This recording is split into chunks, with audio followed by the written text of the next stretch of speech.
22 navios de guerra, 2 submarinos nucleares, 6 baterias de mísseis caça-porta-aviões, 12 aeronaves de combate, todos chineses, todos se movendo simultaneamente na escuridão do Mar do Sul da China, convergindo para um único ponto, um único alvo, um porta-aviões americano. Neste cenário, a Marinha do Exército de Libertação do Povo havia passado 18 meses construindo o que seus comandantes acreditavam ser a armadilha multidomínio mais sofisticada da história do Indo-Pacífico. Navios de superfície, submarinos, mísseis terrestres, poder aéreo, tudo coordenado, tudo apontando para o USS Gerald R. Ford. Pequim havia estudado cada operação de porta-aviões americanos no Mar do Sul da China por 2 décadas. Cada padrão de patrulha, cada tempo de resposta, cada lacuna na cobertura defensiva.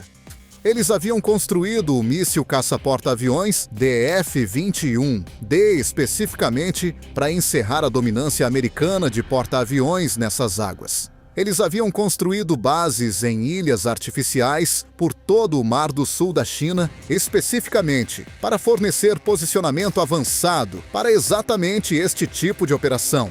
18 meses de preparação, a culminação de uma década de investimento estratégico. E às 2h31 da manhã, nesta simulação, foi ativado 22 navios do EPL completando sua formação de cerco ao redor do USS Gerald R. Ford. 6 baterias DF-21D sendo ativadas ao longo da cadeia de ilhas. 12 aeronaves ajustando seu guarda-chuva aéreo acima deles. A armadilha mais poderosa jamais montada no Indo-Pacífico. Durou 47 minutos. Não por causa de um míssil maior. Não por causa de um radar mais poderoso. Ou não por causa de nada que Pequim pudesse ver, medir ou planejar contra. Por causa do que eles não podiam ver. 3 submarinos que estavam abaixo deles há 22 horas. 4 aeronaves de guerra eletrônica que haviam gravado cada uma de suas frequências por 44 minutos. Bombardeiros furtivos acima deles que seus sistemas de radar mais avançados nunca detectaram. E uma rede aliada abrangendo 4 nações que havia observado cada elemento desta operação sendo montada por 14 semanas. Nesta simulação, a China construiu uma armadilha para um porta-aviões. O porta-aviões nunca esteve sozinho. Esta é essa história. Neste cenário, para entender o cálculo de Pequim, você precisa entender como 3,4 trilhões de dólares aparecem em um mapa. Esse é o valor do comércio, que passa pelo Mar do Sul da China todos os anos. 1/3 de todo o comércio marítimo global. Petróleo do Oriente Médio indo para o Japão e a Coreia do Sul. Eletrônicos de fábricas vietnamitas e malaias indo para consumidores europeus. Produtos agrícolas alimentando bilhões de pessoas em todo o Indo-Pacífico. A China passou uma década construindo bases em ilhas artificiais por essas águas. Sistemas de radar, baterias de mísseis, pistas militares. Um arquipélago de posições militares permanentes espalhadas pela via comercial mais importante da Terra. A lógica estratégica era paciente e precisa. Estabelecer presença, normalizar essa presença, depois alavancá-la. Nesta simulação, o cerco ao USS Gerald R. Ford era o momento em que essa estratégia paciente deveria render frutos. Forçar o símbolo mais visível do poder naval americano a aceitar a autoridade chinesa nessas águas, mesmo que uma vez, e a realidade estratégica de todo o Indo-Pacífico muda. Cada aliado americano na região recalcula. Cada nação que depende das rotas marítimas do Mar do Sul da China recalibra seu relacionamento com Pequim. Cada garantia de segurança que Washington fez no Pacífico torna-se ligeiramente menos credível. A China não estava tentando afundar um porta-aviões. Eles estavam tentando remodelar o mundo sem disparar um tiro. foi a aposta estratégica mais ambiciosa no Mar do Sul da China desde o fim da Segunda Guerra Mundial, e falhou em 47 minutos. Aqui está o que Pequim passou 18 meses sem levar em conta. Eles podiam ver o Ford, podiam rastrear seus padrões de patrulha, podiam mapear seus sistemas defensivos, podiam construir uma armadilha especificamente calibrada para as capacidades conhecidas do porta-aviões e seus protocolos de resposta. O que eles não podiam ver era todo o resto. À 1h47 da manhã, 44 minutos antes do cerco ser ativado, 4 e a 18G Growlers decolaram do convés de voo do Ford, não para combater, para ouvir. Por 44 minutos, eles orbitaram a 24 mil pés, gravando cada emissão eletrônica da frota do EPL, que se montava. Cada frequência de radar, cada canal de comunicação, cada sinal de direcionamento de baterias de mísseis, cada protocolo de coordenação entre navios. Quando o cerco estava completo, os Growlers tinham um mapa eletrônico completo de cada sistema que a frota do EPL estava usando para coordenar sua operação. Ativação até interferência de espectro completo, 7,3 segundos. Abaixo da superfície, 3 submarinos de ataque classe Virgínia, USS Indiana, USS Colorado, USS New Mexico, em posição a 22 horas. Silenciosos além de qualquer capacidade de sonar do EPL para detectá-los. Cada um rastreando cada navio do EPL acima deles. Cada um com soluções de disparo carregadas e prontas. Acima das nuvens, bombardeiros furtivos B-2 Spirit, invisíveis para cada sistema de radar no inventário do EPL. Orbitando diretamente acima dos 6 locais de baterias de mísseis DF-21D na cadeia de ilhas. Os caça-porta-aviões, que deveriam ser a arma decisiva da armadilha, estavam sob observação diretamente de cima o tempo todo e cercando toda a zona de combate. Uma rede de inteligência aliada de 4 nações. P-8. A Poseidons americanos, aeronaves de patrulha marítima australianas de Darwin, ativos de vigilância da M, SDF japonesa, de estações de radar costeiras filipinas na ilha Palawan. Nesta simulação, o Ford não era um porta-aviões contra 22 navios. Era o centro visível de uma arquitetura invisível tão completa que Pequim havia operado dentro dela por 14 semanas sem saber. 2h31 da manhã. O cerco do EPL se completa. O comandante da frota do EPL transmite em frequência aberta. USS Gerald R. Ford.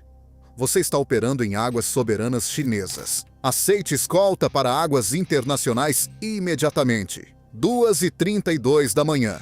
O oficial comandante do Ford responde, gravado por cada ativo de inteligência aliado na região. Este navio está operando em águas internacionais. Não cumpriremos. Qualquer ação agressiva será respondida com a plena capacidade defensiva da Marinha dos Estados Unidos e seus aliados. 2h33 da manhã. Neste cenário, o Comando Indo-Pacífico dos EUA ativa o protocolo de resposta aliada.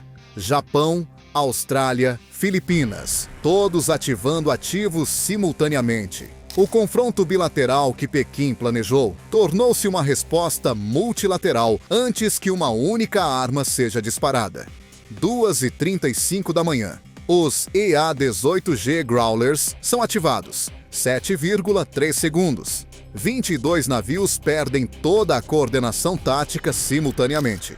Radares de controle de fogo, tipo 055. Escuros. Comunicação entre navios cortada. Canais de coordenação de submarinos interrompidos. Sistemas de direcionamento DF-21D ao longo da cadeia de ilhas perturbados. Os mísseis, que deveriam ser o elemento decisivo da armadilha, não conseguem travar um alvo em movimento sem radar funcionando.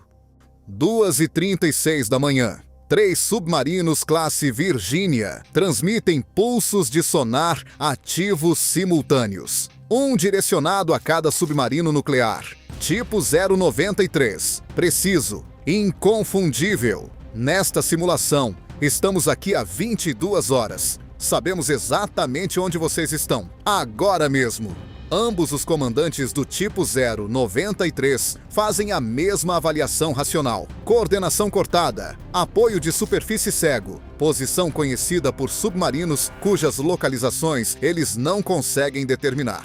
Ambos começam a retirada de emergência em velocidade máxima. O elemento mais perigoso da armadilha de Pequim, desaparecido antes de disparar uma única arma. 2h38 da manhã. A rede P8. A aliada transmite pacote completo de alvos via Link 16. Todos os 22 navios de superfície do EPL. Todas as 6 coordenadas de baterias de mísseis. Todas as posições de aeronaves. Cada solução de disparo. Transmitido para o Ford, todos os 3 submarinos Virginia e os bombardeiros B, 2 acima deles, simultaneamente. 2h40 da manhã. 12 caças J, 15 do IP, eles tentam travar o convés de voo do Ford. 8 caças F-35, seja no ar interceptam. Rastreamento passivo, sem emissões de radar. Os pilotos de J-15 não têm ideia de que estão sendo rastreados por aeronaves que não conseguem detectar. 2h42 da manhã. O comandante da frota do IP, ele tenta frequências de comunicação de backup. Os IA-18G Growlers rastreiam cada nova frequência em 0,4 segundos. Cada canal de backup cortado em meio segundo. 22 navios, ainda cegos, ainda isolados, ainda sem imagem compartilhada. 2h44 da manhã. 3 destroyers. Tipo 052 detentam se aproximar do Ford. USS Leyte Gulf ativa o radar de controle de fogo Aegis. O SPY-1 detrava os 3 simultaneamente. Tom de direcionamento dentro dos 3 navios chineses, inconfundível. Os 3 reduzem a velocidade imediatamente e se afastam. 2h46 da manhã. Os bombardeiros furtivos B-2 Spirit ativam pulsos únicos de radar de direcionamento dirigidos a cada local de bateria de mísseis, DF-21D. Neste cenário, uma mensagem precisa entregue diretamente de cima. Estamos aqui. Estivemos aqui o tempo todo. Vocês nunca nos detectaram. Todas as 6 baterias de F-21D desligam seus sistemas de direcionamento simultaneamente. 2h49 da manhã. Os bombardeiros H-6 do EP, ele carregando mísseis antinávio YJ-12, perdem o link de dados de direcionamento com a frota de superfície. Sem solução de alvo válida, começam a se retirar do grupo de ataque. A 2h51 da manhã. Nesta simulação, o comandante da frota do EPL transmite na frequência diplomática de emergência, interceptado e gravado. Tradução.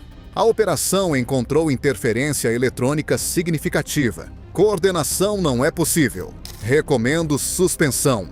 2h53 da manhã. Neste cenário, a liderança naval chinesa autoriza a suspensão. 2h54 da manhã. Os navios de superfície do EPL começam a romper a formação, movendo-se para o oeste. Os 2 submarinos, tipo 093, já a 40 milhas náuticas de distância. As 6 baterias DF-21D, escuras e silenciosas ao longo da cadeia de ilhas. 3h18 da manhã. O último navio do EPL deixa a zona. O USS Gerald R. Ford retoma o trânsito, rumo inalterado. Velocidade inalterada, 47 minutos. 0 armas disparadas, 0 baixas. 13h31 da manhã. O oficial comandante do Ford transmite a atualização de navegação de rotina. O trânsito continua conforme planejado. Neste cenário, a mídia estatal chinesa emitiu um comunicado cuidadosamente redigido. A Marinha do EPL havia realizado exercícios demonstrando prontidão operacional no Mar do Sul da China. A estabilidade regional havia sido mantida.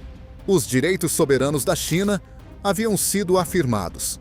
As redes de inteligência aliadas compartilharam uma imagem diferente. Imagens de satélite de 22 navios do EPL rompendo a formação e se retirando para o oeste. Assinaturas térmicas de 6 baterias de mísseis DF-21D, desligando simultaneamente ao longo da cadeia de ilhas. Gravações acústicas de 3 submarinos classe Virginia, capturando 2 submarinos nucleares, tipo 093, fazendo retirada de emergência em velocidade máxima e as comunicações interceptadas. 14 semanas de dados de planejamento criptografados do EPL. Cada detalhe da operação, cada contingência, cada protocolo de backup, tudo gravado, tudo agora em mãos americanas e aliadas. Nesta simulação, o Japão emitiu um comunicado observando que a liberdade de navegação no Mar do Sul da China havia sido mantida com sucesso. Austrália, as Filipinas, Coreia do Sul, cada um emitiu comunicados semelhantes em horas. A mensagem para Pequim de cada nação observando era a mesma. Estávamos todos lá, vimos tudo, e todos sabemos exatamente o que significa. Aqui está a lição que este cenário entrega a cada marinha, observando de uma costa. A China não falhou, porque seus navios eram inferiores. A Marinha do EPL investiu enormemente em capacidade real ao longo de 2 décadas. O destroyer tipo 055 é um navio de guerra genuinamente de classe mundial. O caça-porta-aviões DF-21 é uma arma real, com alcance real e precisão real. O submarino nuclear tipo 093 é uma ameaça real para navios de superfície em oceano aberto. Nada disso foi suficiente, porque capacidade sem coordenação é apenas hardware, e a coordenação requer comunicações. E as comunicações podem ser cortadas em 7,3 segundos por 4 aeronaves que passaram 44 minutos aprendendo cada frequência que você usa antes de você saber que o engajamento havia começado. Esta é a lição do cenário do Mar do Sul da China. Não que as armas americanas sejam superiores. Não que o Ford pudesse ter lutado sozinho para sair. Mas que o Ford nunca lutou sozinho. Ou era a ponta visível de uma rede invisível que havia observado Pequim montar essa armadilha por 14 semanas e já havia preparado a resposta antes que o primeiro navio do EPL alcançasse sua posição de cerco. Os mísseis caça-porta-aviões DF-21D, as armas que a China construiu especificamente para encerrar a era da dominância americana de porta-aviões, nunca dispararam. Seus sistemas de direcionamento foram perturbados antes que pudessem travar. Uma arma que não consegue encontrar seu alvo não é um caça-porta-aviões. É um lembrete caro de que hardware sem uma rede de informações ininterrupta é apenas hardware. Os submarinos classe Virginia que Pequim nunca detectou haviam rastreado a frota do EPL por 22 horas. Eles não dispararam uma única arma. Enviaram 2 pulsos de sonar. E 2 submarinos nucleares, tipo 093, tomaram decisões profissionais racionais de se retirar. Racional, profissional e completamente consistente com o resultado que Pequim menos queria. Neste cenário, o Mar do Sul da China permanece águas internacionais. O Ford está em trânsito. 3 submarinos classe Virginia estão de volta em suas posições de observação. 4 EA-18G Growlers estão de volta no convés de voo. E os bombardeiros B-2 estão orbitando em altitude, invisíveis, como sempre estiveram.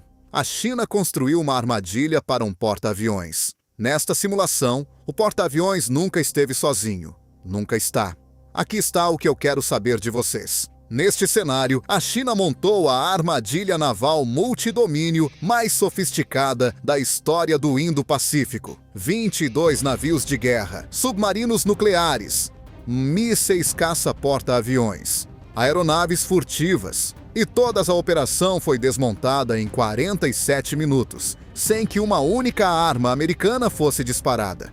Vocês acham que a dominância da informação, vencer antes do primeiro tiro, mudou permanentemente a natureza da competição de poder naval? Ou existe um ponto em que os números absolutos sobrecarregam até mesmo a rede de inteligência mais completa? Comentem abaixo. Leio cada um. Se esta análise mudou, como vocês veem, o futuro do poder naval no Indo-Pacífico, cliquem no botão de curtir e se inscrevam, porque o próximo arquivo classificado já está sendo desbloqueado. Confiem em mim, vocês não vão querer perder isso. Os eventos, diálogos, operações militares e resultados retratados neste vídeo são completamente fictícios e criados puramente para fins educacionais e de entretenimento. Este é um cenário hipotético de "e se?", baseado em informações disponíveis publicamente sobre capacidades militares reais, sistemas de armas e tensões geopolíticas. Nenhuma parte deste vídeo deve ser interpretada como um relato factual de eventos reais. Todos os combates militares, números de baixas e detalhes operacionais mostrados são dramatizados e não representam incidentes reais. Não glorificamos a guerra nem a violência. Nosso objetivo é analisar tecnologia e doutrina militar em um formato envolvente. Recomenda-se discrição do espectador.